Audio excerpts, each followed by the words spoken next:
Hello student, good evening. Drawing classes bye गुड़िया ma'am channel पे आप सभी का स्वागत है। प्राचीन चित्र परंपराएं हमारा ये चैप्टर हो चुका है। इसके मैंने 3-4 पार्ट डाले थे, लेकिन 1-2 पार्ट ऐसे वीडियो हैं जिनमें सही से दिखाई नहीं दे रहा, तो नोट्स बनाने में दिक्कत न हो इसलिए मैं 1-2 जो ये पेंटिंग्स हैं जैसे मिथिला है, वारली है, तो इनका पिथौरा है, इनका मैं फिर से आपको छोटे छोटे वीडियो है वो डाल रही हूँ आपके लिए।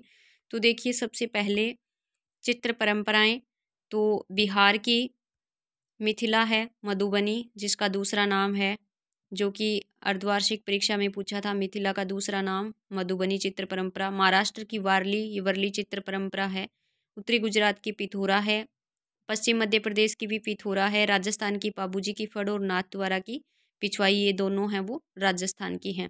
मध्य प्रदेश की गोंड या सवारा चित्र परंपरा है। उड़ीसा और बंगाल की पट चित्रण या पाटा चित्रण परंपरा है।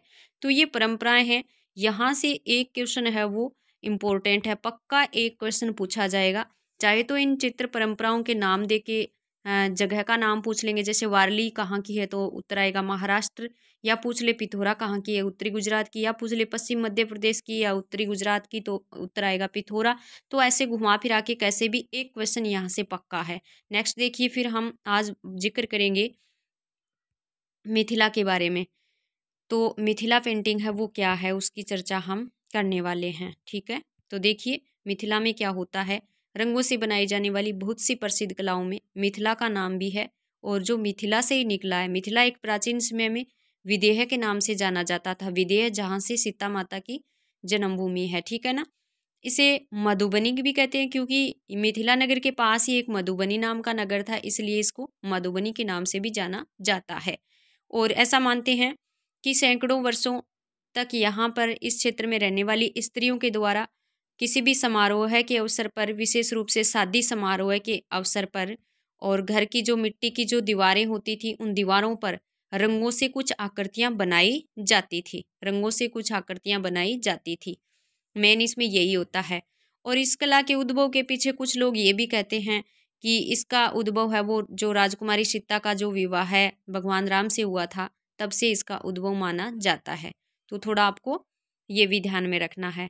हम अब पढ़ेंगे मिथिला की विशेषताएं, मिथिला पेंटिंग्स की विशेषताएं, यानी मिथिला पेंटिंग्स है उसमें जो पेंटिंग्स हैं वो कैसे व्यवस्थित करते हैं, कहाँ कौन सी पेंटिंग बनाई जाती है, किस प्रकार से बनाई जाती है, कौन से देवी देवताओं की होती है, या फिर ऐसे ही कोई चित्र होते हैं।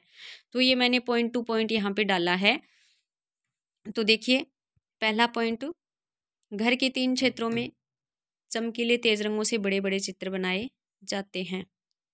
ठीक है, और उसके बाद में फिर देखिए,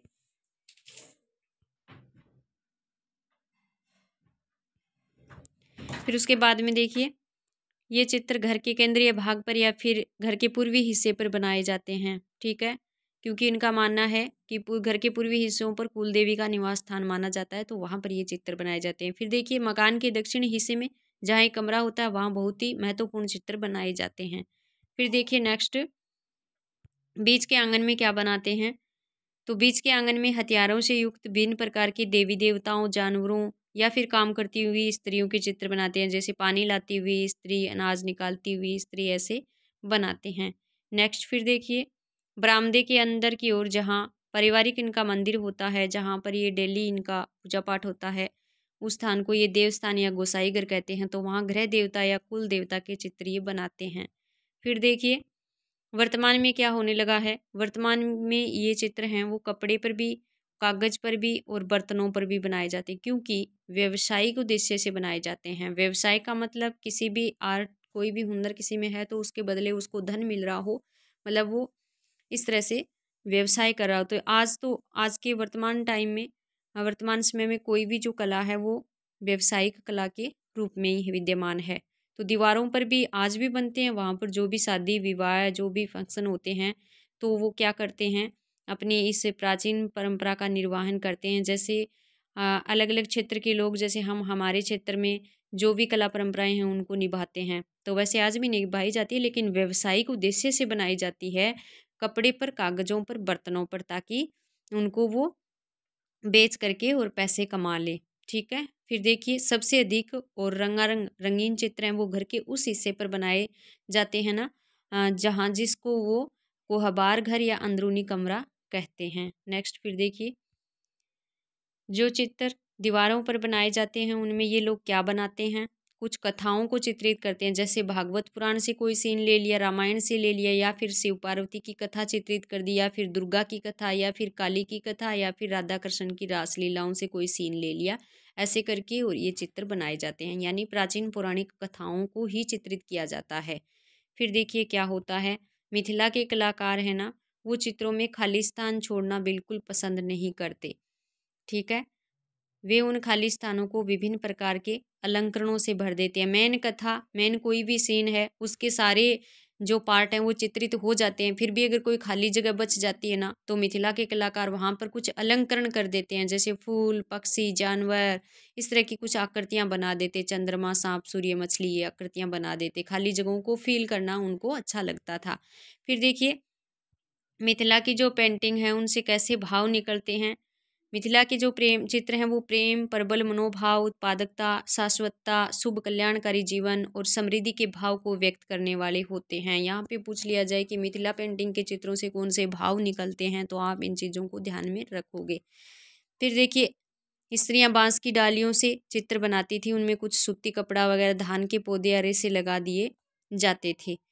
प्राचीन समय में इन चित्रों में लोग खानों से निकलने वाले पत्थरों और कच्चे जो खनिज रंग हैं उनको काम में ले, जैसे फालसा, कुसुम फूल, बिलवा पत्तियाँ, काजल, हल्दी आदि से चित्र बनाते थे। क्योंकि आज के समय में हमें बहुत सारे रंग हैं वो उपलब्ध हो जाते हैं मार्केट में, उस समय इस तरह के कृत्रिम कलर्स हैं वो नहीं मिलते थे।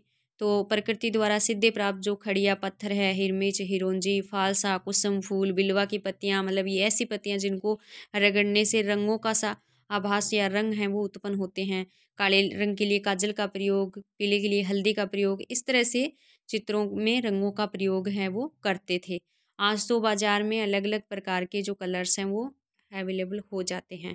तो आज हम ये मिथिला ही पढ़ा है, और कल मैं थोड़ा बताऊंगी आपको वारली पेंटिंग के बारे में। आज हमने मिथिला कर लिया है। जो मैंने मिथिला वारली के जो भी पीछे मैंने वीडियो डाले थे उनमें थोड़ा सा दिखने में दिक्कत आ रही है, तो आप इनकी सभी विशेषताओं को, वारली है, मिथिला है, इस बार इनको इम्पोर्टेंट मान के चल सकते हो आप। इनमें से छोटे क्वेश्चन या इनके बारे में भी पूछ सकते हैं, ठीक है ना, तो इम्पोर्टेंट है और आपको ये नोट्स बना लेने हैं।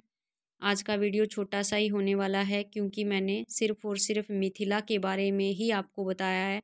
कल नेक्स्ट जो वीडियो आपको कल मॉर्निंग में मिल जाएगा उसमें मैं वारली के बारे में बताऊंगी। और मैंने इस पूरे चैप्टर को, इसमें जो मूर्ति है, टेराकोटा भी हैं, तो सारा चैप्टर है वो मैंने अलग अलग पार्ट्स, 4-5 पार्ट्स इसके डाले थे, तो आपको मेरे चैनल पे मिल जाएंगे। तो इसके आप नोट्स बना लीजिए। और इम्पोर्टेंट क्वेश्चन है ये, ईयरली एग्ज़ाम में भी 100% मिथिला, वारली, इनमें से पिथौरा, इनमें से पूछा जाएगा। तो मैं ये आपको फिर से मैंने ये करवा दिया है। वीडियो को देखें, लाइक सब्सक्राइब करें। धन्यवाद।